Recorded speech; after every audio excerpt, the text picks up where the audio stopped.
भैरव के बारे में मैंने जब रिसर्च किया, काफी ज्यादा भैरव के ऐसे आइडल्स हैं जो छिपाए गए, जो दिखाए नहीं गए। ऐसा क्यों? क्योंकि ये बहुत फियर्स है, काफी ज्यादा इसमें फियर्स एनर्जी है, तो इसको पब्लिक में डिस्प्ले नहीं किया जा सकता। नेपाल जो देवभूमि है उसमें अगर कुछ बुरा होने वाला है तो एक दोलखा करके एक जगह है जहाँ पर भीमसेन का मंदिर है, वहां से पसीना आता है वो मूर्ति से। अर्थक्वेक के पहले भी आया, जब भी बुरा होता है तो उस मूर्ति से पसीना छूटता है। काल भैरव के आगे झूठ बोलने वाले को लाइनअप किया जाता था। जब वो झूठ बोलते थे, अगर झूठ बोलते थे वो वॉमिट ऑफ ब्लड करके उनका वहीं पर ऑन द स्पॉट डेथ हो जाता था। तो दोस्तों, स्वागत है आपका एक और मजेदार एपिसोड में। आज का एपिसोड होने वाला है बहुत ही ज़्यादा मज़ेदार, full of spirituality, full of ऐसी बातें जो अभी तक हमारे पॉडकास्ट पे नहीं हुई है, क्योंकि आपको स्पिरिचुअल टॉपिक्स पे पॉडकास्ट सुनना बहुत ही पसंद है। शिव जी के बारे में, भैरव जी के बारे में हमारे पॉडकास्ट पे बातें हुई हैं, पर उतनी डिटेल में नहीं हुई है।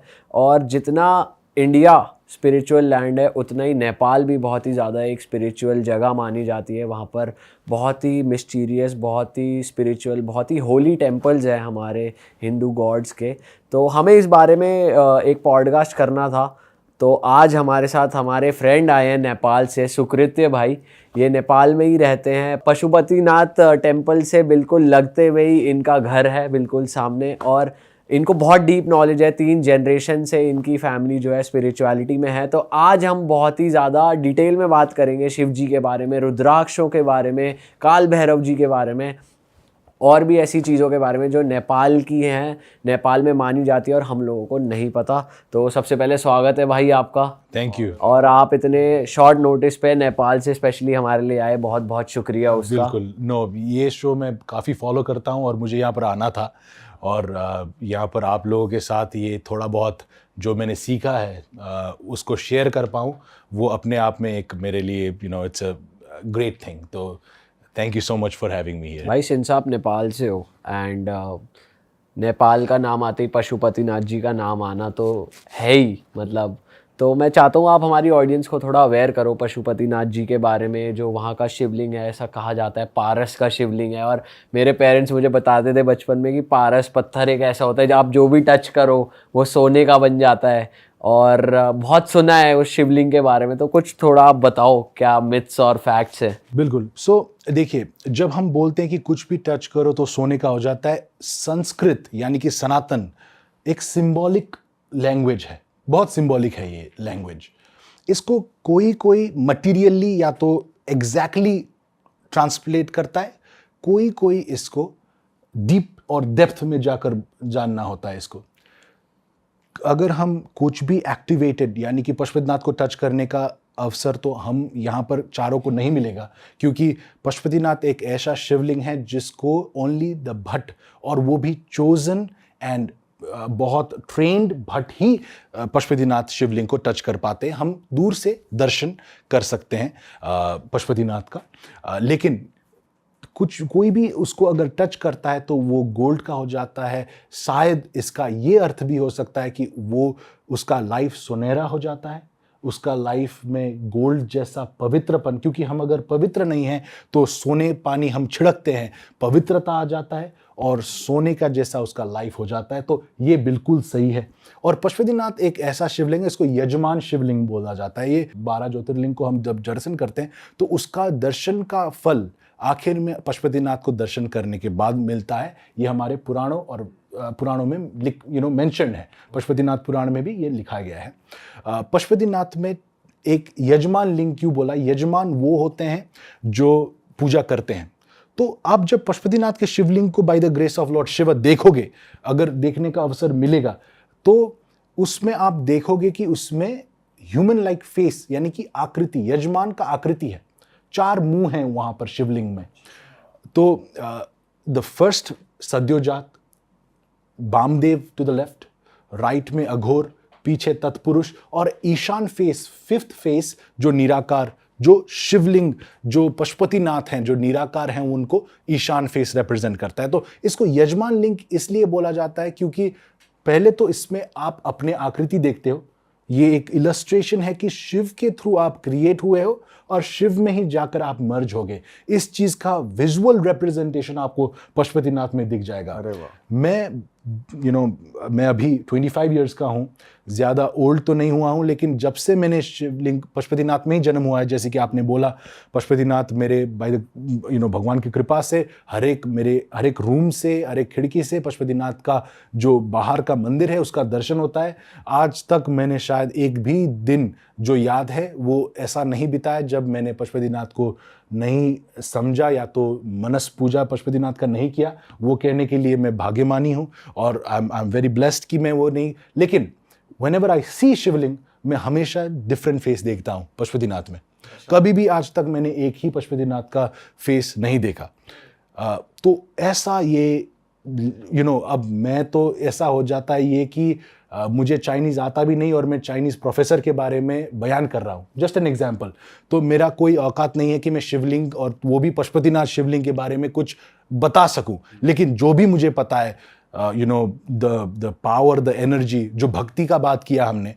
देखिए, भक्ति एक बहुत सरल माना जाता है कि भक्ति है, लेकिन भक्ति जागरण बहुत मुश्किल चीज़ है। सबसे मुश्किल चीज़ है भक्ति, क्योंकि you have to surrender to something that you don't know. आप पानी तो पी लोगे, पानी तो देखा है आपने, लेकिन मैं ऐसा आपको एक तत्व का नाम बोलूँगा जो इसका बारे में आपको पता भी नहीं, तो आप पीना चाहोगे उसको? नहीं, क्योंकि आपको उसके बारे में कुछ पता ही नहीं है। भगवान वही है, देखा कुछ किसी ने नहीं है, लेकिन भक्ति करना होता है। तो ये जो भक्ति है उसको एक फीलिंग या तो एहसास या तो एक स्पिरिचुअल एक्सपीरियंस से भक्ति जागृत होता है। तो आप जब पशुपतिनाथ के अंदर जाओगे तो आपको वो एक्सपीरियंस मिलेगा, एनर्जी मिलेगा। वहां पर अगर कि कोई, आपने बोला कि डाउटफुल ही आदमी ही पशुपतिनाथ के अंदर जाए, अगर उसको भाग्य में है, तो वो भक्ति के साथ ही बाहर निकलेगा, क्योंकि वो ऐसा चीज एक्सपीरियंस कर लेगा जो उसने ना पढ़ा है, ना लिखा है, ना देखा है। वो सिर्फ स्मरण यानी कि फील ही हो सकता है। तो भक्ति ऐसा चीज है जो फीलिंग से जागृत होता है, और पशुपतिनाथ शिवलिंग ऐसा एक अबोर्ड या तो एक ऐसा एक प्लेस है जहां पर भक्ति आपको आज के दिन में भी, कलयुग में भी फ्री में मिलेगा। भाई, जैसा आपने बताया कि आपके ग्रैंडफादर का घर जस्ट एडजेसेंट है उस टेंपल के, पशुपतिनाथ जी के टेंपल के, तो मैं जानना चाहता हूँ कुछ ऐसे मिरेकल्स, एक्सपीरियंसेस जो आपके ग्रैंडफादर ने आपको बताए हो उस टाइम के। बिल्कुल। तो मिरेकल्स एंड एक्सपीरियंसेस, देखिए एक चीज मैं बोलता हूं कि भगवान जो है जादूगर नहीं है जो आपको चटक यानी कि सर्कस दिखाएंगे। भगवान वो हैं जो आपके लाइफ में इतना जादू कर देंगे कि आपको पता भी नहीं है कि आप कहां पहुंच चुके हैं। करेक्ट। तो एक्सपीरियंसेस इज नॉट समथिंग जो इंस्टेंट होता है। मैंने जैसे कि बोला, मेरे ग्रैंडफादर ने इतना तक किया है कि वो एक सिक्योरिटी गार्ड तक बने हैं, जहां पर उनके पास सोने के लिए शायद बेड, वो तो इट्स अ लग्जरी, लेकिन कुछ भी नहीं। और उस समय में भी उनका भक्ति है। और आज के दिन में व्हेन आई प्राउडली से कि दुनिया का सबसे बड़ा हम रुद्राक्ष ऑर्गेनाइजेशन है, ये इज अ मिरेकल, ये है जादू भगवान का। आज मैं यहाँ पर आप लोगों के साथ ये स्टूडियो में जब बैठ रहा हूं तो ऐसा होता है भगवान का जादू। भगवान का जादू क्षणिक नहीं होता। भगवान का जादू वो है जो लाइफ और जनरेशंस को परिवर्तन करता है। वो एक्सपीरियंस भगवान का है। प्लानिंग होती है, प्लानिंग है, मतलब आप sudden सिर्फ नहीं। बिल्कुल उसको आप कैच भी नहीं कर सकते, मतलब कि जानना चाहो सिर्फ रियलाइज कर सकते आप सिर्फ रियलाइज कर सकते हो, अगर आपको रियलाइज करना है तो। नहीं तो आप समझोगे कि ये तो मेरा किया है, दिस इज मी। correct. आज के दिन में कितने होंगे जो उठते हैं और पॉडकास्ट करना चाहते हैं। Everything has to align. Camera होना चाहिए, स्किल होना चाहिए, टाइम होना चाहिए, दोस्त होना चाहिए। ये सब भगवान का देन है। राइट। क्या पशुपतिनाथ जी का जो टेंपल है उसके आसपास एनिमल्स होते हैं वहाँ का, थोड़ा एक बताइए कैसा रहता है वहाँ का। पशुपति यानी कि पशु के पति, हम भी पशु ही हैं और एनिमल्स भी पशु ही हैं। पशुपतिनाथ में आप जब जाएंगे तो आपको वहाँ पर मंकीज़ भी देखेंगे आप, वहाँ पर बर्ड्स। तो अब देखिए, मैंने आज तक पशुपतिनाथ को जब भी बाहर से दर्शन किया है तो हमेशा बर्ड्स उड़ते हैं, जो मुझे फील होता है कि कितना फ्री होकर ये पशुपतिनाथ के आगे से उड़ रहे हैं। पशुपतिनाथ में उनका घर है, क्योंकि पशुपतिनाथ तो सिर्फ हमारे लिए नहीं, ये जो पिजन्स हैं, बर्ड्स हैं, वो भी वहाँ पर घर लगा कर बैठे हैं। उनके लिए भी पशुपतिनाथ ही हैं। और वहाँ पर आप जाएंगे तो मंकीज़ वगैरह सब पशु मिलेंगे। व्हेन आई वाज किड, मुझे मेरे ग्रैंडफादर मदर के साइड के ग्रैंडफादर मुझे बुल्स यानी कि साढ़े बोलते हैं हम नेपाली में उसको, साढ़े दिखाने के लिए, यानी कि the thing that the Nandi, जिसको शिव जी शिव जी का वाहन जो नंदी हैं वो भी वहाँ पर दिखने को मिलेंगे आपको। मैं जब बच्चा होता था तो मैं देखने के लिए जाता था, टच करने के लिए जाता था, लेकिन दूर से ही रहना चाहिए क्योंकि वो एग्रेसिव भी बहुत ज़्यादा होते हैं। अच्छा। तो और बिल्कुल आप जब पशुपतिनाथ आएंगे तो वहाँ पर पशु पंक्षी और मनुष्य, हम भी एक पशु ही हैं। जब तक हमको डायरेक्शन पता नहीं तब तक हम पशु हैं, और तब उसके बाद भी पशु हैं, लेकिन ट्रांसफॉर्म्ड पशु हैं हम। तो हमारे भी पति पशुपतिनाथ ही हैं, और मनुष्य और ह्यूमंस भी आप काफ़ी ज़्यादा दिखेंगे। वैसे ब्रो, आप इतने टाइम वहाँ पर रहे हो, और आपने कभी जहाँ जो ट्रेंड भक्त होते हैं पशुपतिनाथ टेम्पल में, उनसे कभी पूछा है जो टच कर पाते हैं वो क्या फील करते हैं? ये बिल्कुल मेरा क्वेश्चन है, ये बहुत डेप्थ का क्वेश्चन है आपने जो पूछा। मैंने, क्योंकि देखिए जो भट्ट होते हैं वहाँ के भट्ट के साथ इंटरैक्ट ज़्यादा हम कर नहीं पाते। मेरे family, because of the experience, हम इंटरैक्ट करते हैं। प्राउड टू से कि जो वहाँ पर भट्ट हैं वो भी जो माला लगाते हैं वो भी नेपा रुद्राक्ष हमारे फैमिली का माला भी लगाते हैं जब वो टच करते हैं शिवलिंग को। तो मैंने उनके साथ पूछा है, वो उन्होंने जब बोलते हैं तो there is different temperatures to the Shivling. कभी कभार उसको वार्म करके दे हैव डिस्क्राइब्ड, कभी कभार उनको they have described it's very cold करके डिस्क्राइब किया है। तो आई थिंक जैसे कि मैंने बोला, like I have never seen the same, I don't think they have ever felt the same. तो वो जो फीलिंग है वो एक एक्टिव फीलिंग है, and I don't think your senses are active enough to capture the heat और the जो उसका तापक्रम है उसको शायद हम महसूस ही नहीं कर पाते। ऐसा है वो। जो 4 फेसेस हैं शिवलिंग के, वो क्या एम्फसाइज करते हैं हर एक फेज, और जो 5वां निराकार रूप है वो क्या एम्फसाइज करते हैं? देखिए, इसको 4 जो धाम हैं, 4 धाम को भी ये रिप्रेजेंट करते हैं। ये हमारे different level of spiritual activation को भी रिप्रेजेंट करता है। देखिए कि तत्पुरुष वो फेस है जो ईस्ट फेसिंग फेस है। एक शिव का गायत्री मंत्र आता है, तत्पुरुषाय विद्महे महादेवाय धीमहि तन्नो रुद्र प्रचोदयात्। तत्पुरुष वो मुंह है शिव जी के जो सन फेसिंग है, यानी कि अविद्या नाशक है। सन यानी कि लाइट, अविद्या यानी कि डार्कनेस, इग्नोरेंस। तत्पुरुष वो फेस है जो अविद्या को नाश करते हैं। तो तत्पुरुषाय विद्महे यानी कि तत्पुरुष देव को प्रणाम, महादेवाय धीमहि, महादेव को सैल्यूट करते हुए हम तन्नो रुद्र को बुलाते हैं। रुद्र, शिव और रुद्र में भी शायद व्यूअर्स हम सब कंफ्यूज भी हो सकते हैं कि शिव है या रुद्र है। जब हम वेद पढ़ते हैं, ऋग्वेद यानी कि सबसे पुराना वेद, तो हम वहाँ पर शिव का मेंशन नहीं पाते, वहाँ पर हम रुद्र का मेंशन पाते हैं। Rudra and Shiva are synonyms.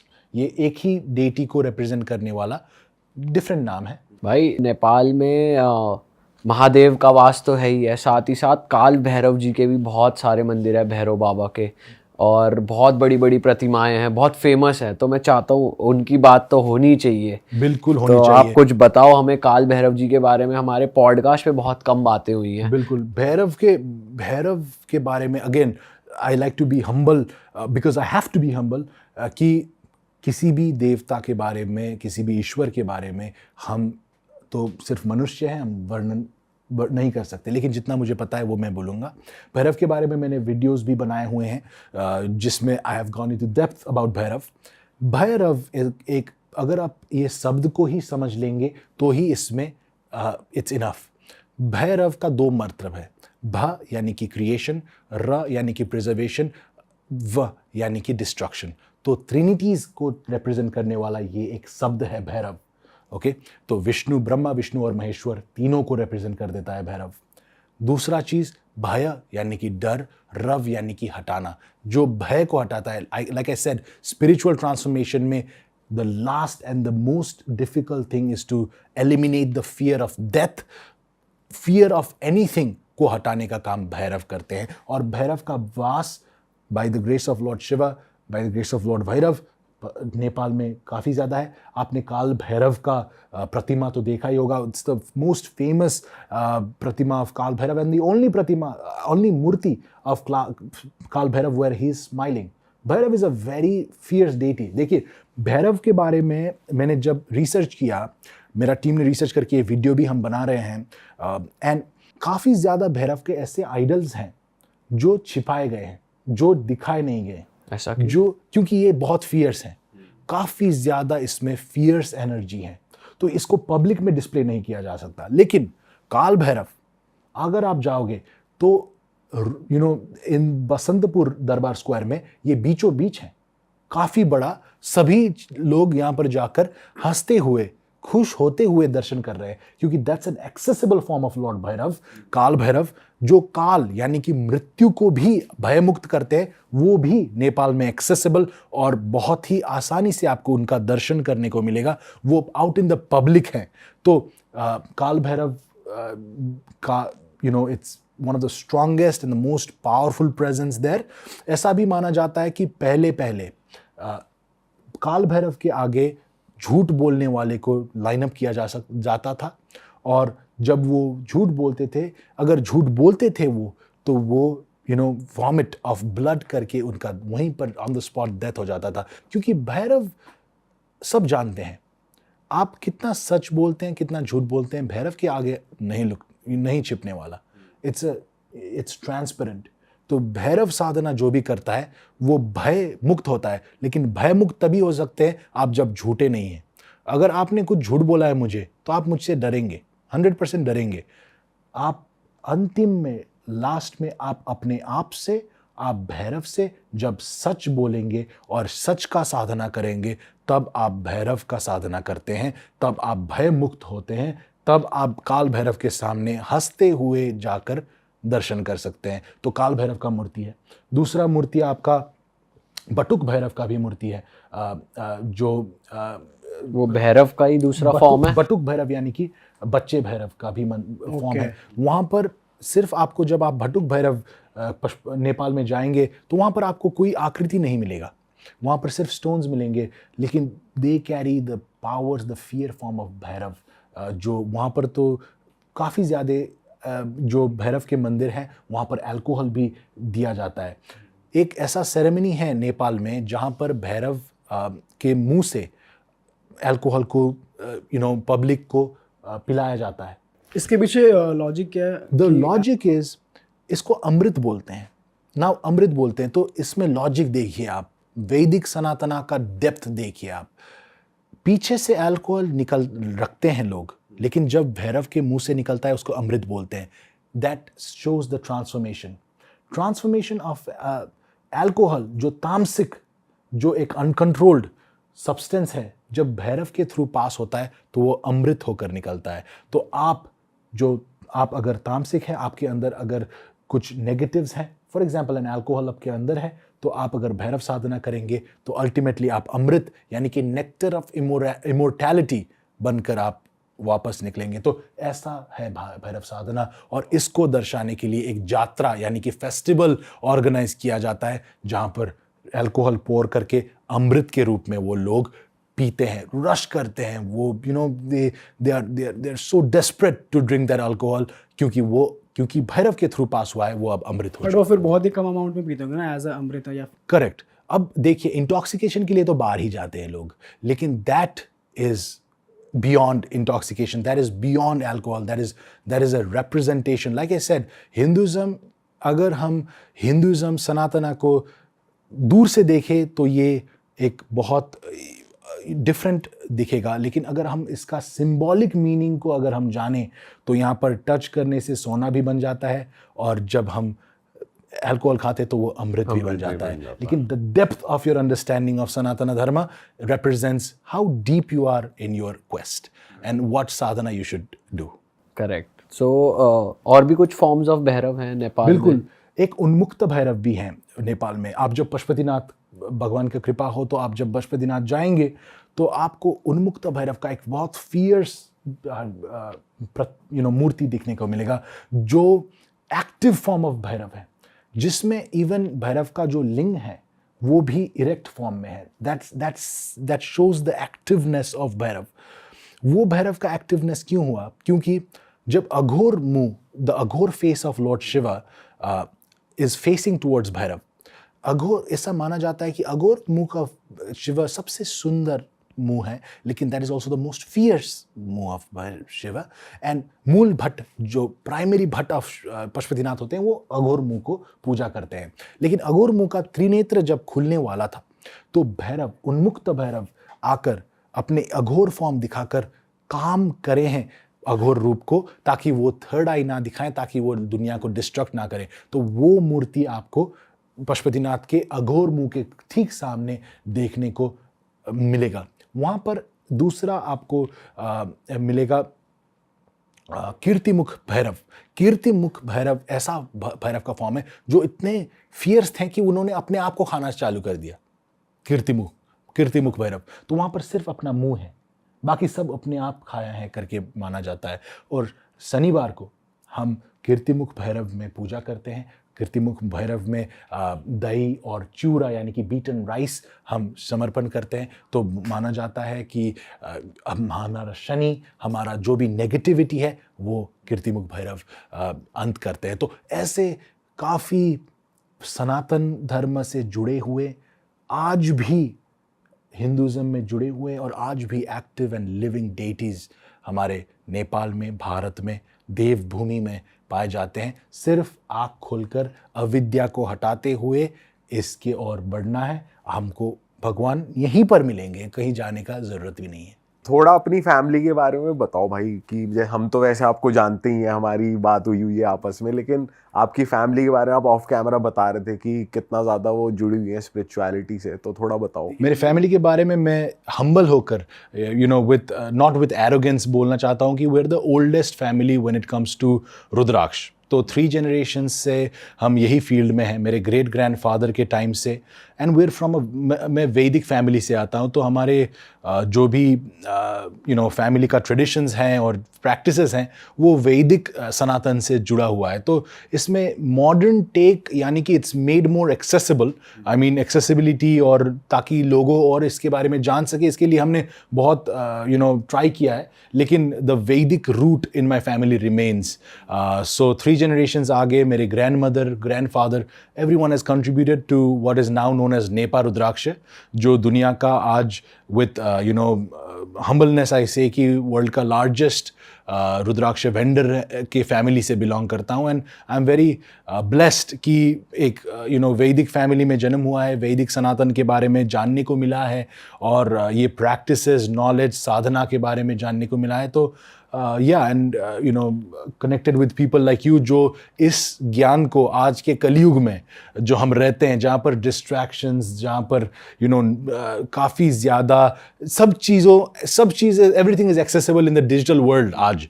लेकिन ऐसे ऑस्पिशियस चीज़ों को आप लोगों के सामने लेकर आ सकते हैं. तो I am really grateful that I am here. पर भाई ऐसा होता है कि जैसे हर जनरेशन में एक मतलब एक जनरेशन ऐसी होती है जो डाउट करती है कि, बिल्कुल. तो आपने कभी डाउट किया है कि क्वेश्चन करा है फैमिली से, क्यों फॉलो करते हो, बिल्कुल. देखिए, रीजन है? भक्ति जो है, भक्ति इज सरेंडर, लेकिन भक्ति ज्ञान के बिना नहीं आ सकता. सो यू कांट आप जन्म लेकर कंप्लीट भक्ति में लगने के लिए आपके लिए काफ़ी ज़्यादा आपको संस्कार चाहिए. संस्कार यानी कि आपका जन्म जो हुआ है, पूर्व जन्म से आप क्या लेकर आए हैं. कभी कभार हमारे पास पूर्व जन्म से इतना ज़्यादा संस्कार होता है कि हमको भक्ति जो है हमारे यहाँ पर आ जाती है, लेकिन काफ़ी समय में हमको भक्ति जो है सृजना यानी कि क्रिएट करना होता है. तो सीखने के बाद, क्वेश्चन करने के बाद और उसका कन्विंसिंग आंसर आने के बाद ही भक्ति करना चाहिए. तो भक्ति में मैं जब I started my Sadhana, questions काफ़ी ज़्यादा थे, लेकिन द प्राइमरी क्वेश्चन ये है कि मैं एग्जिस्ट क्यों करता हूँ. अगर किसी को ये क्वेश्चन आ जाए कि वाई डू आई एग्जिस्ट, मेरा जन्म क्यों आए, मैं खाने के लिए, पीने के लिए, बात करने के लिए, या तो पैसा कमाने के लिए जन्म हर मनुष्य का हुआ है, तो that's a very minute reason for our existence. ये एग्जिस्टेंस को मीनिंग नहीं देता.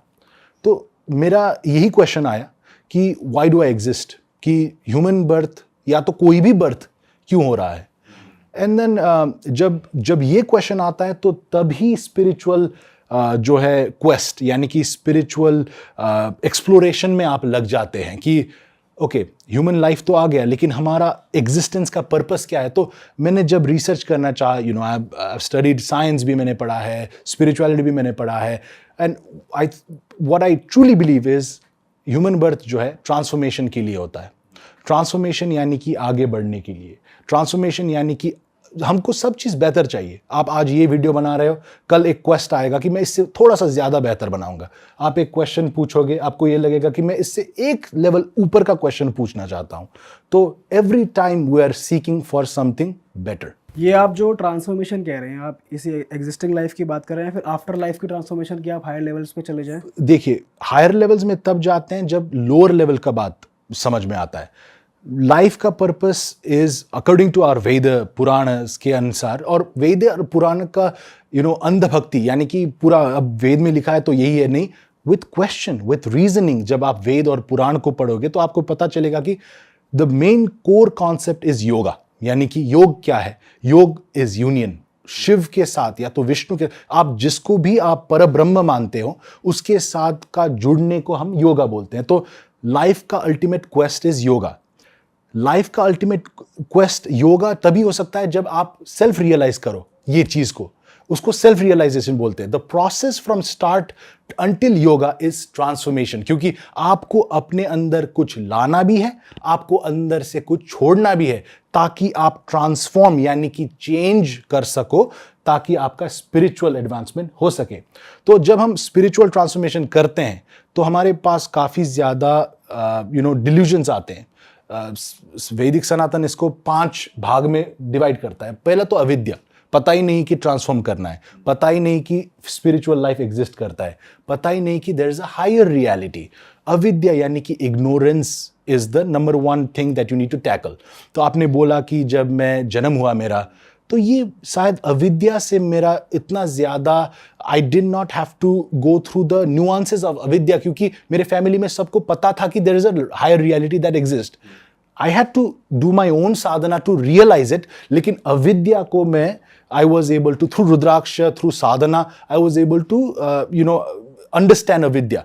लेकिन उससे ऊपर आता है अस्मिता यानी कि ईगो। अब मुझे सब पता है, मुझे अब पूरा मालूम है, शिव जी के साथ मेरा डायरेक्ट कांटेक्ट है, मैं एक मंत्र फूंक दूं तो यहां पर शिव अभी प्रकट हो जाते हैं। ये अस्मिता यानी कि ईगो है। ईगो भी हमको कॉन्कर करना होगा ताकि हम स्पिरिचुअली ट्रांसफॉर्म कर सकें। तीसरा आता है राग यानी कि अटैचमेंट। ओ, मैं स्पिरिचुअल तो ट्रांसफॉर्म करना चाहता हूं, लेकिन मेरे बीवी और बच्चे का क्या होगा? मेरा घर बंगला का क्या होगा? इतना जोड़ा हुआ है, कौन पालेगा इन? there is lots of attachment. There is some material attachment. There is some बहुत प्रकार के अटैचमेंट्स होते हैं जिसको हमको कॉन्कर करना होगा। ये conquers and this process of conquering को भी स्पिरिचुअल ट्रांसफॉर्मेशन बोलते हैं। चौथा आता है द्वेष। द्वेष यानी कि मुझे नहीं करना, ये मेरे लिए नहीं है। No, spiritual transformation is not for me, spirituality is not for me, this is not my. द्वेष यानी कि अवर्जन, इसको भी फैक्टर इन किया गया है, क्योंकि द्वेष also comes from a mixture of avidya, mixture of fear, mixture of laziness. क्योंकि साधना या तो spiritual quest is not a instant gratifying thing. Instantly gratify नहीं होंगे आप साधना के बाद कि आज भक्ति कर लिया, कल शिव जी प्रकट नहीं होते। यू हैव टू सुबह से लेकर शाम तक, for the rest of your life you need to be committed and beyond. आपने बोला कि स्पिरिचुअल ट्रांसफॉर्मेशन इस लाइफ का क्या बियॉन्ड, तो you have to be committed. पता नहीं इस लाइफ में भी हो सकता है या तो दूसरे लाइफ में भी हो सकता है, क्योंकि हम कर्म में अभी आएंगे तो आपको पता चलेगा कि both are possible. Then the fifth, the last but the most important जो ब्लॉकेज फॉर स्पिरिचुअल ट्रांसफॉर्मेशन है वो है अभिनिवेश बोलते हैं इसको, fear of death. Fear of death. जब हम लाइफ को एज एन अपॉर्चुनिटी देखते हैं तो हमको फियर नहीं लगता। एज एन अपॉर्चुनिटी ट्रांसफॉर्म अगर हम लाइफ को देख लें कि ओके, लाइफ में जन्म लिया हूं ताकि मैं शिव के क्लोज हो सकूं, भगवान के क्लोज हो सकूं, तो हम इस लाइफ को एज अ रिसोर्स देखते हैं। लेकिन अगर हम लाइफ को as a time bound thing देखते हैं कि 100 साल ही है मेरे पास, तो हम मिलियंस डॉलर्स खर्च करके अपने आप को इमोर्टल बनाने के लिए जुड़ जाते हैं। तो we will not conquer life, we will try to elongate it without any purpose. तो fear of death is that, हमारे यहाँ पर मंत्र भी है, महामृत्युंजय का मंत्र, जो ओम त्र्यंबकम यजामहे सुगंधिम पुष्टिवर्धनम उर्वारुकमिव वंदनान मृत्योर्मुक्षेय महामृतात्। हे भगवान शिव, मुझे मृत्यु का भय से मुक्ति दो। तो अल्टीमेट जो क्वेस्ट है, जो ट्रांसफॉर्मेशन को स्टॉप करता है, वो है मृत्यु का भय। जब हम मरने से ही भयमुक्त हो गए तो हमारा स्पिरिचुअल ट्रांसफॉर्मेशन तब जाकर होता है। लेकिन आपने पूछा कि whether the transformation happens in this life और द अदर, ये कर्म में इट इज रेलिवेंट ऑन कर्म। देखिए, कर्म, जब ह्यूमन बर्थ होता है तो हम कर्म को लेकर जन्म लेते हैं। We have multiple forms of karma. Karma is become a very trending word आज के दिन में कि this is bad karma, this is bad good karma. लेकिन कर्म है क्या? कर्म का दो ही मीनिंग है। कर्म एक तो है जो एक्शन, दूसरा कर्म है रिएक्शन, भी एक कर्म ही है। ओके, लेकिन कर्म 3 प्रकार के होते हैं सनातन धर्म के अनुसार। एक होता है संचित कर्म, एक होता है प्रारब्ध कर्म, और एक होता है आगामी कर्म। कर्म, ये तीनों कर्म जाकर जुड़े हैं कर्मसया में, कर्म वुम्ब ऑफ कर्म में। तो हमारा जो जन्म होता है ये प्रारब्ध कर्म के कारण से होता है। आपको कुछ ना कुछ ये लाइफ में अचीव करना है, ये प्रारब्ध कर्म है। The reason for your existence is to fulfil a basic set of karmas, इसको प्रारब्ध कर्म बोलते हैं। लेकिन आपके कर्मसया में संचित कर्म भी होता है। संचित कर्म ये कर्म है जो आपके कर्मसया में तो है, it's in your bank account, लेकिन इट माइट और might not be realised in this birth. ये हम संचित कर्म। और आगामी कर्म भी है जो आप आज आज ये हम जो कर रहे हैं, ये आगामी कर्म है। इसके बाद का रिजल्ट वी डोंट नो, लेकिन ये आगामी कर्म है। तो to conquer karma, to neutralise the effect of negative karma, to be karmic debt बोलते हैं इसको, karmic debt free, to understand the self and to ultimately unionise, यानी कि अल्टीमेटली शिव या सदाशिव या महाविष्णु, जो भी बोल लो, द निराकार निर्गुण फॉर्म ऑफ शिव के साथ अल्टीमेटली आप जब मिलते हो, दैट इज स्पिरिचुअल ट्रांसफॉर्मेशन का रिजल्ट, यानी कि योगा। तो that is spiritual transformation, and मेरे family has been committed to providing resources and knowledge and everything in our small way. ये तो it's an ocean, we try to mimic droplet बोलता हूं मैं, droplet डालता भी I don't even say we are a droplet in the ocean, we try to mimic droplets in the ocean of transformation that ultimately hopefully leads to spiritual realization of the self. भाई आप बता रहे थे कि जैसे आपकी रुद्राक्ष है, माला है, वो भी पशुपतिनाथ टेम्पल पे जो शिवलिंग है वहाँ पे टच करने को आपको एक मौका मिला हुआ है, तो वो मालाएं आपको वापस मिल जाती है टच करने के बाद? बिल्कुल। तो इसको हम टच एनर्जाइजेशन बोलते हैं, जो प्राउडली नेपाल रुद्राक्ष का हर एक माला पशुपतिनाथ में टच होकर ही आता है। तो जो भी कोई भक्त जा रहा है वो ये करा सकता है? ये करवा सकता है, क्योंकि पशुपतिनाथ एक इतना, जैसे कि आपके माता पिता ने बोला कि वहाँ पर जिसको छोड़ दिया वो सोना है, तो ऐसे ही पशुपतिनाथ में जो भी रुद्राक्ष को आप टच कर ले, वो एनर्जाइज्ड, यानी कि एक्टिवेटेड, यानी कि शक्ति रुद्राक्ष बन जाता है। Activation is very important. Rudraksha जो है शिव है, लेकिन एक्टिवेशन प्रोसेस वो है जिसमें उसमें शक्ति भरा जाता है। Shakti is the ritual that is installed into Shiva, यानी कि रुद्राक्ष, थ्रू प्राण प्रतिष्ठा। तो एक प्रकार का प्राण प्रतिष्ठा टच प्राण प्रतिष्ठा भी होता है। देखिए, प्राण प्रतिष्ठा इज अ वैदिक एंड इलैबोरेट, यानी कि बहुत विस्तृत ये एक प्रोसेस है, एक्सट्रीमली ये इलैबोरेट प्रोसेस है। इसका एक भाग, यानी कि one of the steps of Vaidik pran pratishtha is to touch a highly energised linga, in our case Pashupatinath Shivling. Okay. तो ब्रदर थोड़ी रुद्राक्ष को समझते हैं, रुद्राक्ष है क्या? क्योंकि कई लोग कहते हैं शिव जी के आंसू है रुद्राक्ष, कई लोग मतलब, और रुद्राक्ष पाए भी कई जगह जाते हैं। कुछ मुखी रुद्राक्ष को लेके मिथ्स हैं, रूल्स को लेके मिथ्स हैं, किन्हें पहनना चाहिए, किन्हें धारण करना चाहिए, कैसे धारण करना चाहिए।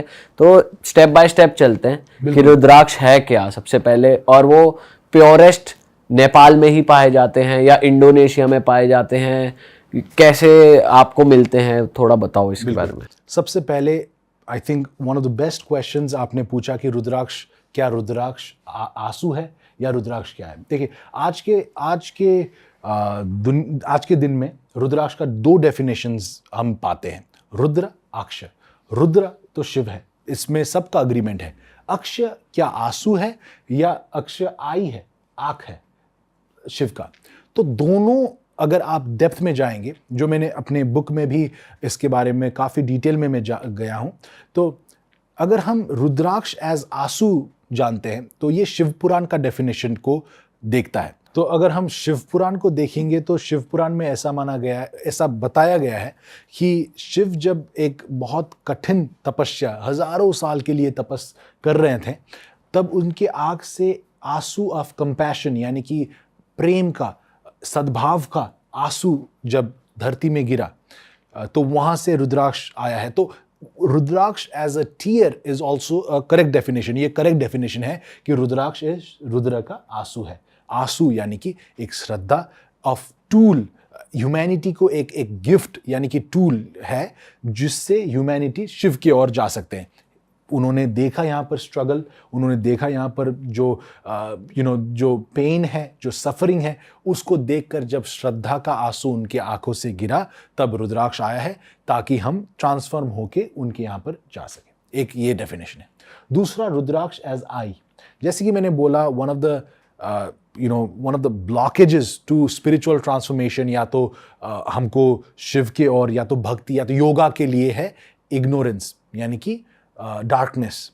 रुद्राक्ष अगर हम रुद्र के आंख को जाने तो वो दिखाता है कि दृश्य यानी कि लाइट यानी कि विद्या यानी कि खोलना, आपका आंख खोलने का काम भी रुद्राक्ष करता है। यानी कि आप जो डिल्यूजन माया के जाल बोलते हैं, माया बोलते हैं डिल्यूजन को संस्कृत में, माया के जाल से निकलने का जो एक साधन है साधना के लिए, उसको भी रुद्राक्ष यानी कि रुद्र का आंख यानी कि रुद्राक्ष बोला जा सकता है। तो दोनों डेफिनेशन राइट है, लेकिन हमारा ह्यूमन नेचर है कि मुझे पता है आंख है, तुझे पता है आंसू है, तो मैं गलत या तू गलत, दोनों सही तो हो ही नहीं सकते।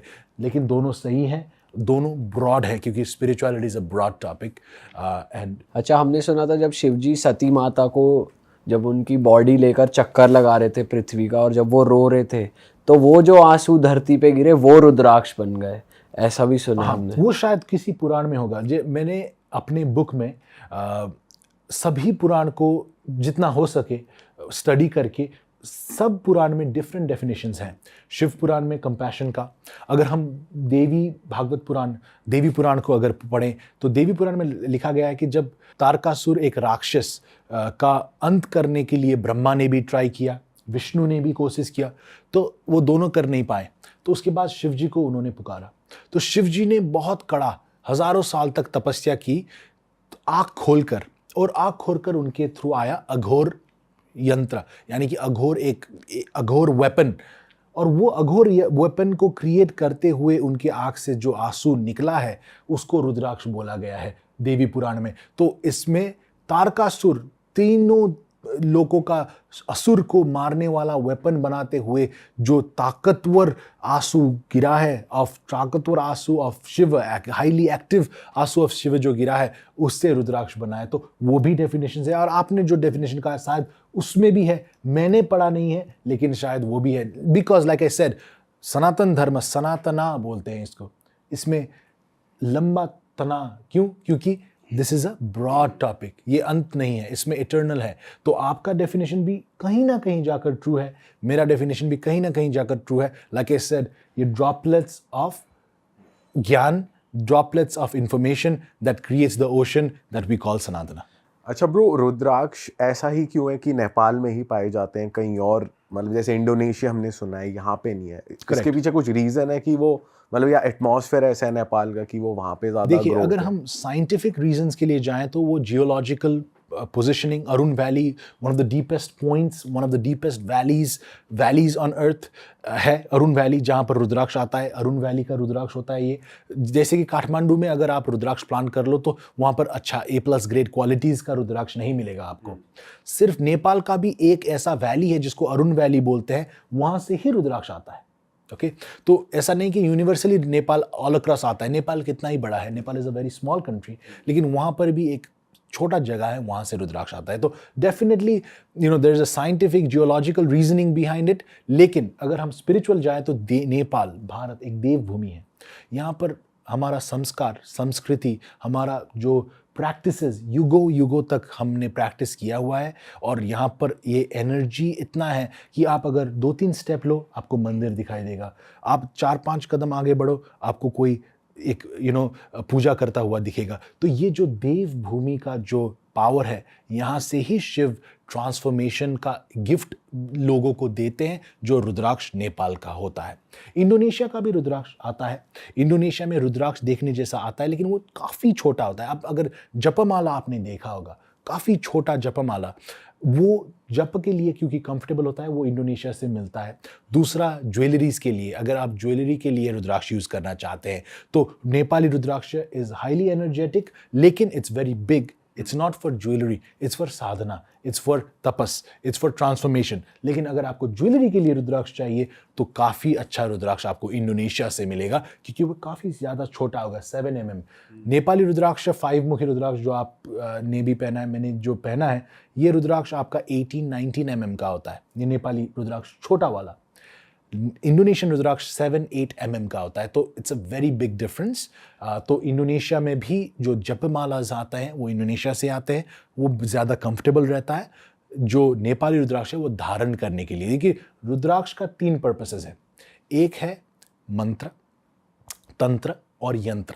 ओके, तो मंत्र का साधना करना, मंत्र एक देव यानी कि भगवान का लैंग्वेज है। मंत्र भगवान, जैसे हम अभी हिंदी में बात कर रहे हैं, वैसे ही भगवान भी किसी ना किसी लैंग्वेज में कम्युनिकेट करते हैं। ऐसा हमारा वेद मानता है कि भगवान मंत्र के अधीन होते हैं। इसीलिए हम स्टोरीज पढ़ते हैं कि असुर दैत्य भी जब तपस करते हैं तो भगवान आते हैं और वर दे के चले जाते हैं। तो हम सोचते हैं क्या इनको पता नहीं है कि ये तो डिस्ट्रक्शन ही करने वाले हैं? पता है, लेकिन भगवान मंत्र के अधीन, यानी कि मंत्र को, भगवान को फॉलो करने का भगवान ये हैं।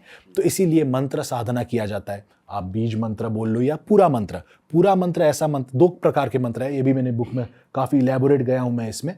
फुल मंत्र यानी कि जिसका मीनिंग पता चल सके, हे सूर्य मुझे कृपा करो, ये भी एक मंत्र हो सकता है। इसमें फुल मंत्र, एफर्मेशंस जिसको बोलते हैं इंग्लिश में, वो भी एक मंत्र है। और बीज मंत्र होता है। बीज मंत्र एक ऐसा मंत्र है जिसका मीनिंग आपको इंस्टेंट पता नहीं चलेगा, लेकिन इसमें बीज होता है, यानी कि ओम भ्राम भ्रीम भ्रोम, ऐसा मंत्र। अगर हम ये भ्राम भ्रीम भ्रोम, जो ओम भ्राम भ्रीम भ्रोम सा बृहस्पतये नमः, ये का भ्राम भ्रीम भ्रोम, ये तांत्रिक वर्ड्स हैं। तो मंत्र साधना थ्रू रुद्राक्ष होता है। दूसरा, रुद्राक्ष का टच भी एक साधना माना जाता है। तंत्र, तंत्र एक बहुत it's a very popular word in today's day. लेकिन तंत्र को अगर हम जाने, किसी भी चीज़ को अगर हम वर्ड को समझ लें तो इंटायरिटी को समझ लेंगे। वर्ड तंत्र 2 मीनिंग है। तन यानी कि वीव, यानी कि किसी भी चीज़ को वीव करना, यानी कि किसी भी चीज़ को जोड़ना। तंत्र यानी कि इंस्ट्रूमेंट, जोड़ने वाला इंस्ट्रूमेंट तंत्र है। जोड़ने वाला विद्या तंत्र है। किसके साथ जोड़ रहे हैं? शिव जी, भगवान के साथ। तन, दूसरा तन यानी कि बॉडी भी है। जब अपने बॉडी को एज अ टूल हम यूटिलाइज करके त्र यानी इंस्ट्रूमेंट बनाकर भगवान के साथ जोड़ेंगे तो इसको भी तांत्रिक प्रैक्टिस बोलेंगे। और तांत्रिक प्रैक्टिस में रुद्राक्ष का नेसेसिटी है, ताकि आप नॉट ओनली एनर्जी को हार्वेस्ट यानी कि अट्रैक्ट कर सको, ताकि आप एनर्जी, नेगेटिव एनर्जी जो साधना से आते हैं उसको वर्ड ऑफ भी कर सको। तो तांत्रिक प्रैक्टिस के लिए। और यंत्र, यंत्र एक ऐसा शब्द है जो यम और त्र से मिला हुआ है। यम यानी कि शेप, इट्स अ शेप, और त्र यानी कि इंस्ट्रूमेंट। जब आपका शेप के थ्रू इंस्ट्रूमेंट बनता है तो इसको यंत्र बोलते हैं। तो रुद्राक्ष का शेप, आपने मुखी के बारे में अभी पूछा था मुझे जी। रुद्राक्ष का शेप में मुखीज होते हैं। ये यंत्रिक एक प्रकार है रुद्राक्ष का, कि इसमें जो मुखी होते हैं वो डिफरेंट एनर्जीज को अट्रैक्ट करते हैं। जैसे कि 2 मुखी चंद्रमा मून को अट्रैक्ट करता है, राइट। 17 मुखी शनि को अट्रैक्ट करता है। 21 मुखी कुबेर को अट्रैक्ट करता है। तो इसका जो शेप, जो मुखी है, वो डिफरेंट वैदिक गॉड्स और गॉडेसेस को रिप्रेजेंट करता है, और आपको जो प्रकार का ट्रांसफॉर्मेशन, जो प्रकार का नीड है, उसको अट्रैक्ट करते हुए आपके बॉडी में देता है। तो दैट इज रुद्राक्ष। ओके, तो ब्रो मतलब ये भी एज पर शिव पुराण है, क्योंकि अगर हम टेक्निकली वैसे देखें तो अगर शिव जी की आईज या शिव जी की आंसुओं से रुद्राक्ष बना है तो it should be of one kind, मतलब एक ही तरह का होना चाहिए, उसमें मुखी का होना, तो उसका भी कुछ एम्फेसिस हमारे वेदों में, शास्त्रों में है। करेक्ट है, क्योंकि हम, जैसे कि मैंने कहा, कर्म काफ़ी लंबा है। हम each and every one of us different paths में हैं, different stages of our transformation में हैं। तो इसीलिए हर मनुष्य में अंदर आत्मा होता है। यस, आत्मा जो है सब एक समान है, लेकिन हम जो स्टेज में, जो कार्मिक रियलाइजेशन या तो स्पिरिचुअल एडवांसमेंट के लेवल हैं, डिफरेंट लेवल्स में हैं, और डिफरेंट लेवल्स के लिए डिफरेंट रुद्राक्ष का नेसेसिटी शिव जी ने क्यों हमको डिफरेंट फेस, आपको डिफरेंट फेस, मुझे डिफरेंट लाइफ, आपको डिफरेंट लाइफ दिया, बनाया तो शिव नहीं है। ऐसे ही क्योंकि आपका पर्पस फर्क है, मेरा पर्पस ऑफ एग्जिस्टेंस फर्क है, ऐसे ही रुद्राक्ष का मुखी, एवरी मुखी का पर्पस फर्क है। देवी भागवत पुराण में अगर जाएंगे तो उसमें 38 वेराइटीज ऑफ रुद्राक्ष का वर्णन किया गया है। 38 आज तक हमारे फैमिली, विच आई से प्राउडली कि वर्ल्ड लार्जेस्ट है, लेकिन हमने भी 29 मुखी से ऊपर नहीं देखा। तो 38 शायद कल की अवतार, जैसे कि विष्णु का अवतार वो जो आने वाले हैं, ऐसे ही रुद्राक्ष के भी मुखीज हैं जो आएंगे, लेकिन जब नीड होगा तब आएंगे। आज के समय में शायद उसका नीड नहीं है। आज के समय में सबसे ज्यादा क्या मिलता है? पांचमुखी। पांचमुखी किसको रिप्रेजेंट करता है? बृहस्पति को, यानी कि ज्ञान को, यानी कि विद्या को। सबसे ज्यादा हमको चाहिए ही विद्या, इसीलिए 5 मुखी सबसे ज्यादा है। 21 मुखी काफी कम है। 21 मुखी किसको रिप्रेजेंट करता है? कुबेर को। धन तो सबको चाहिए, लेकिन 21 मुखी गलत, इट्स अ रॉन्ग अंडरस्टैंडिंग कि 21 mukhi is for material gain. It is for material gain so that आपका मटीरियल एस्पिरेशन कंप्लीट होके आप फुल्ली स्पिरिचुअल यहाँ पर you can move towards that. How many of us have completed our material aspirations कि हम अब साधना, अब सब समाधि ले सके?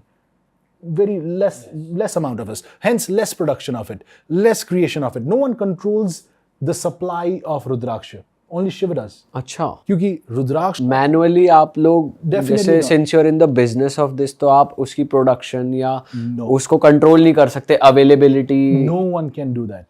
The price of a rudraksha जो है सेट होता है इसका अवेलेबिलिटी में, क्वालिटी में। जैसे कि मैंने कहा 5 मुखी का ही एग्जाम्पल दिया, 5 मुखी तो 5 lakhs आते हैं, लेकिन A+ ग्रेड जो शेप अच्छा है, साइज अच्छा है, वेट अच्छा है, जिसमें 5 मुंह अच्छे से दिख रहे हैं, जो यूनिफॉर्म है, जो देखने में पता चलता है कि ये सही 5 मुखी है, ये काफ़ी कम आता है। तो 5 मुखी में रेयरिटी है। तो आपका मुखी तो देखिए, 21 mukhi in a given year may be 2 or 3 21 मुखी एग्जिस्ट, इसीलिए इसका प्राइस भी दुनिया का सबसे महंगा रुद्राक्ष होता है 21 मुखी। तो price of a rudraksha is not set by मैं और बाकी vendors, it is set more by the supply, जो शिव ही कंट्रोल करते हैं, जो प्रकृति जो नेचुरली ग्रो हो रहा है, Naturally नेचुरली जो grow ग्रो होता हो है। रहा है। Correct. कुछ लोग क्या आर्टिफिशियली भी इसमें मुख बनाने के Correct. लिए उसको कर लेते हैं artificially. Sad reality of today कि रुद्राक्ष में मैनिपुलेशन, यानी कि रुद्राक्ष को फेक रुद्राक्ष आज के ज़माने में, आज के मार्केट में काफ़ी है। इसीलिए we have to test it. इसीलिए there are, like I said, मैंने मेरे बुक में तो इसके बारे में इलेबोरेट में गया हूँ, लेकिन there are processes where we can test rudraksha. X ray से इसको पता चलता है।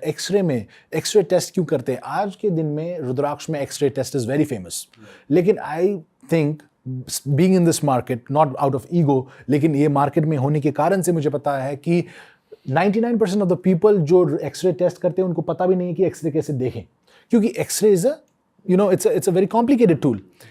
अगर रॉन्ग मुंह उसमें बनाया गया है तो एक्सरे में कलर चेंज दिखेगा आपको।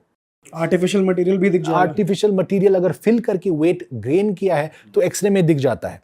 दूसरा होता है इसका 3D एनालिसिस। नेपाल रुद्राक्ष आज के दिन में द ओनली वेंडर, बिकॉज हमारे family is dedicated in one thing the most, that is preserving the authenticity and sacredness of Rudraksha. क्योंकि अगर फेक रुद्राक्ष आ गए तो इसका इट्स लाइक फेक भगवान, क्योंकि ये तो नहीं हो सकता। फेकनेस ये पाप है और ये एक इट्स अ वेरी कलयुग का एक चीज़ है। तो इसीलिए we have develop technologies and processes where we can confidently 100% से कि कोई भी रुद्राक्ष ऑथेंटिक है या फेक है या उसमें मुंह बनाया गया है। इसीलिए proud to be saying to my friends here कि Nepal rudraksha is the only company in the entire world जो आज के दिन में भी life time money back authenticity guarantee on all rudraksha देता है। अरे वाह। So you buy any rudraksha from us, आपने रुद्राक्ष खरीद लिया आउट ऑफ फुल फेथ। 10 साल बाद आप वॉक कर रहे थे down the streets of Delhi, आपको रुद्राक्ष लैब दिख गया और आपने रुद्राक्ष लैब के अंदर गए आप और दिखा दिया, बोल दिया आपको कि ये तो फेक है, तो आप किसके यहाँ पर जाओगे? हम life time money back authenticity guarantee इसीलिए देते हैं कि no it's not a 10-day policy, it's not a 30-day policy. आपके लाइफ में रुद्राक्ष जो है, मैं ग्रैंडफादर का रुद्राक्ष मैंने आप लोगों को दिखाया, मैं अपने ग्रैंडफादर का रुद्राक्ष पहनता हूँ क्योंकि अपने गोत्र गोत्र अपना गोत्र को रुद्राक्ष पास डाउन किया जा सकता है। और ये it's a tool that once it's attached to you it's yours. इसमें अगर हम डुप्लीकेट मैनिपुलेशन करेंगे तो हम आस्था से, भक्ति से और शिव से खेलबाड़ कर रहे हैं जिस किसी को अधिकार नहीं है। तो to give you that peace of mind कि आप जब धारणा करें, आप जब साधना करें तो आप शिव में फोकस हो, ऑथेंटिसिटी में नहीं। इसीलिए हम इसमें life time authenticity money back guarantee देते हैं। इट्स नॉट कि बिजनेस पॉलिसी है, it's a policy that preserves the sacredness और आपका भक्ति। अच्छा भाई, रुद्राक्ष को धारण करने के, पहनने के कुछ नियम कानून भी हैं? तो रुद्राक्ष जो है, नेपाली रुद्राक्ष में एक नेचुरल होल होता है। ये इसको दर्शाता है कि रुद्राक्ष पहनने के लिए ही बनाया गया चीज़ है। ह्यूमंस आर नॉट परफेक्ट, लेकिन we want to get towards perfection, इसीलिए ट्रांसफॉर्मेशन का बात आता है। तो रुद्राक्ष कोई भी पहन सकता है। रुद्राक्ष का रूल ये है कि अगर आप फ्यूनरल अटेंड कर रहे हैं तो उस समय में रुद्राक्ष को नहीं पहना जाता। इसमें बहुत ज़्यादा लोग क्वेश्चन करते हैं कि अरे जो शिव हैं वो तो शमशान में भी रहते हैं, क्यों रुद्राक्ष को? रुद्राक्ष इज ये जो है साधना करने का यंत्र है और ये एनर्जी को अट्रैक्ट करता है। तो अगर आप फ्यूनरल्स वगैरह में जाएंगे तो रुद्राक्ष को अवॉइड किया जाता है उस समय में यू गो बेयर। रुद्राक्ष का फर्स्ट रूल ये है। दूसरा रूल, अल्कोहल और मदिरा पान कंजम्पशन में काफ़ी ज़्यादा इसमें डिबेट है। मैंने इसके बारे में पहले भी बताया है और पहले भी काफ़ी ज़्यादा मिक्स्ड रेस्पॉन्सेज आए हैं। मैं हमेशा बोलता हूँ कि मीट कंजम्पशन जो है कल्चरल थिंग है। आप कोई भी कल्चर से हो सकते हैं, मीट खाने का कल्चर भी होता है, एक वेजिटेरियन कल्चर भी होता है, उसमें आपका चॉइस नहीं है। आप 5 साल के हैं, आपको मीट कंज्यूम हो गया, yes, ultimately with time you can leave it. लेकिन रुद्राक्ष का धारण with meat is a common practice across societies. लेकिन अल्कोहल इज़ अ चॉइस। आपको बच्चे में ही 1 चम्मच अल्कोहल कोई भी नहीं देता। Alcohol is a choice that you take.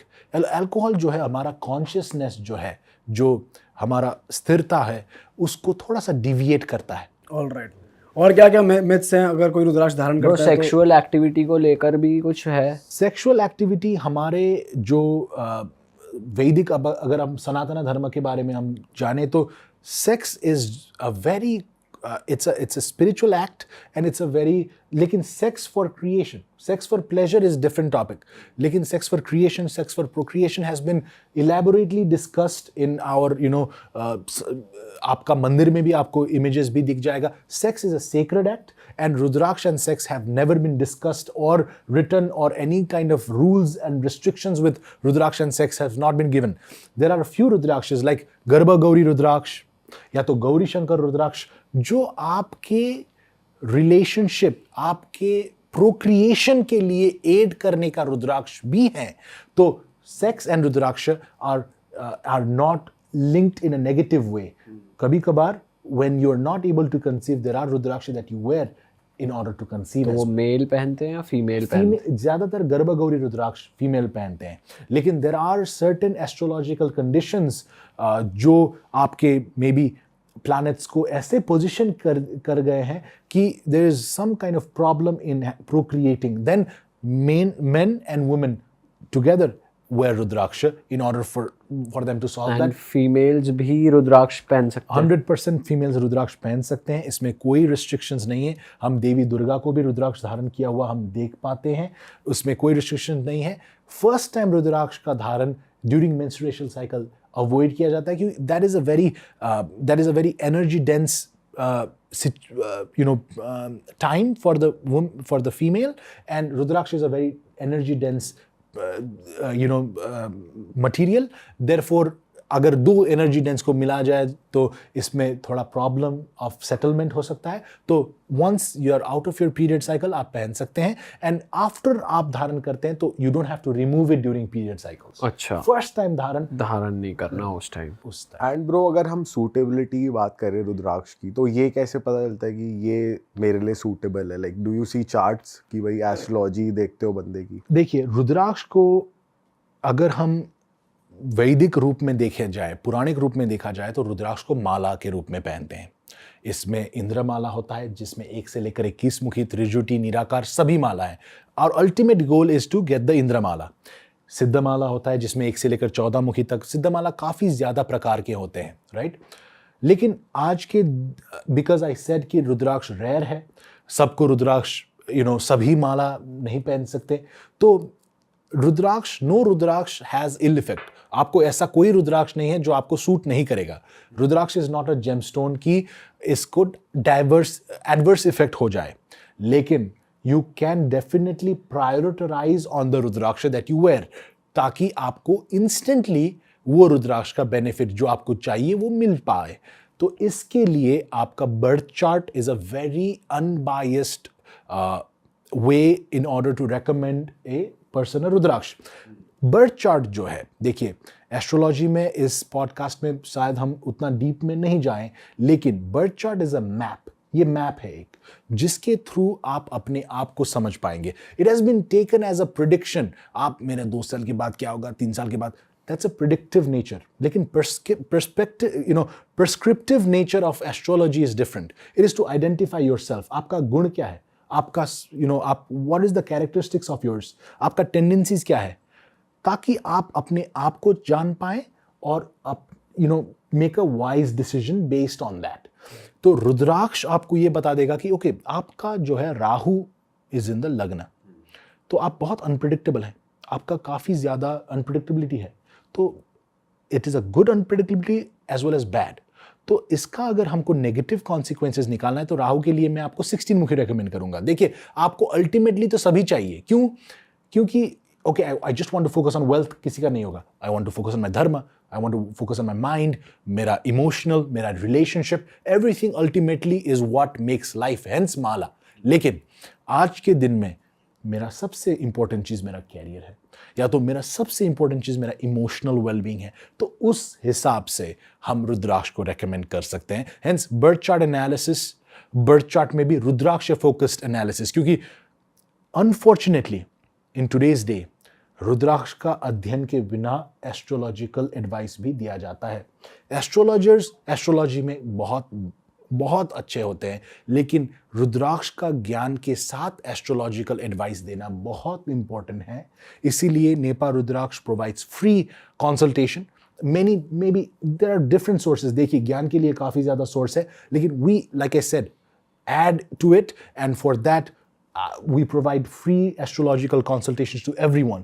तो आप आइए, date, place, time of birth बताइए, तो आपका जो है हम चार्ट बनाकर हमारा own, we, like I said, our family is committed in preserving the Vedic way of Rudraksha. We follow Vedic astrology. We have, मेरा ऐप भी है, नेपा रुद्राक्ष का ऐप. अगर आप डाउनलोड करेंगे तो उसमें आप बर्थ चार्ट अपना खुद बनाकर अपना खुद का rudraksha recommendation, not a random, it's a हमारा जो जनरेशनल एक्सपर्टीज़ है उससे हमने डेवलप किया हुआ सॉफ्टवेयर्स हैं, जिसके थ्रू हम रुद्राक्ष का रेकमेंड आपको accessible to the world. It does not cost you anything. आप रुद्राक्ष उसमें भी जान सकते हैं. Awesome. ऑल राइट भाई, मज़े आ गए आपसे बात करके. बहुत ही अच्छा ही एपिसोड था, और मतलब मैं आपको अप्रिशिएट करना चाहूँगा कि कुछ भी आपने ऐसा नहीं बोला कि जो, मतलब बहुत से लोग यहाँ पर आते हैं जो बहुत ज़्यादा एक्सप्रेस कर जाते हैं. आपने कुछ चीज़ें बचा के भी रखी कि मैं नहीं कहना चाहता. वो बहुत अच्छी लगी बात की, मतलब जो आपको लगा दिल से कहना चाहिए वो इतना ही आपने बताया. बट बहुत मज़ा आया भाई, बहुत अच्छा लगा. एंड आई एम श्योर बहुत सारे लोग, इनफैक्ट हम भी प्लान करेंगे एक ट्रिप नेपाल का बहुत ही जल्द. एंड मैं ऑडियंस से कहना चाहूँगा नेपा रुद्राक्षा के बारे में, जैसे भाई ने भी बताया, हम भी बताना चाहेंगे। डिस्क्रिप्शन में लिंक है, आप ऐप भी इंस्टॉल कर सकते हैं, वेबसाइट पे भी जा सकते हैं, अपना नाम, date of birth, place of birth बता के आपके लिए जो भी सूटेबल रुद्राक्ष हो वो आप वहाँ से परचेज कर सकते हैं। और भी कुछ प्रोसेस है ब्रो रुद्राक्ष वही है, देखिए रुद्राक्ष का इंक्लिनेशन सबको नहीं होगा, ये देवी भागवत पुराण में लिखा गया है। लेकिन अगर आपको रुद्राक्ष की और इंक्लिनेशन है तो नेपा रुद्राक्ष एक ऐसा सोर्स है जहाँ पर हम माध्यम हैं आपका साधना के लिए, साधन प्रदान करने के लिए। तो आप हमारे टीम के साथ बात कर सकते हैं and we will be able to recommend the rudrakshas for you and provide you with the free consultation, ताकि आपको एटलीस्ट पता चले कि जब आप रेडी हो आपको रुद्राक्ष कौन सा धारण करना है। करेक्ट। एंड ब्रो एक बुक भी रखी है यहाँ पर, आप, मैं चाहता हूँ बुक के बारे में बताओ, इसमें आपने Absolutely. क्या So, नॉलेज शेयर करी है। आपको जो मैंने इसमें बात किया, ये तो देखिए टाइम भी लिमिटेड है और आप लोग का भी बिजी स्केड्यूल है, और इसीलिए I was not able to go in depth. लेकिन ये चीज़ जो है आउट ऑफ 101% को काफ़ी डीप में जानना होता है, and I think it should be accessible.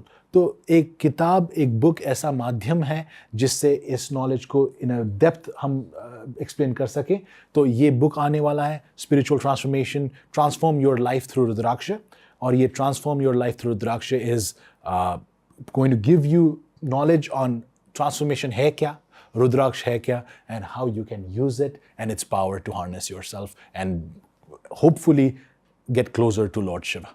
All right भाई, thank you so much. Audience से मैं बोलूँ, जो लोग ये बुक को ऑर्डर करना चाहते हैं, अभी तक तो शायद ये बुक लॉन्च नहीं हुई है, जब तक ये पॉडकास्ट जाएगा तो आप प्री ऑर्डर पे बुक कर सकते हैं। एंड उसका लिंक हम डिस्क्रिप्शन में डाल देंगे। नेपा रुद्राक्ष से जुड़ने के लिए भी जितनी भी डिटेल्स हैं आपको नीचे मिल जाएंगी, भाई की टीम से जुड़ने के लिए जितनी भी कॉन्टैक्ट डिटेल्स हैं आपको नीचे मिल जाएंगी डिस्क्रिप्शन में। दैट इज इट, हम आपसे मिलेंगे नए पॉडकास्ट में। Till then bye bye. इस पॉडकास्ट को अपने तक ना रखना, शेयर कर दें, एंड बस हर हर महादेव दोस्तों, ध्यान रखो अपना, ख्याल रखो। Thank you.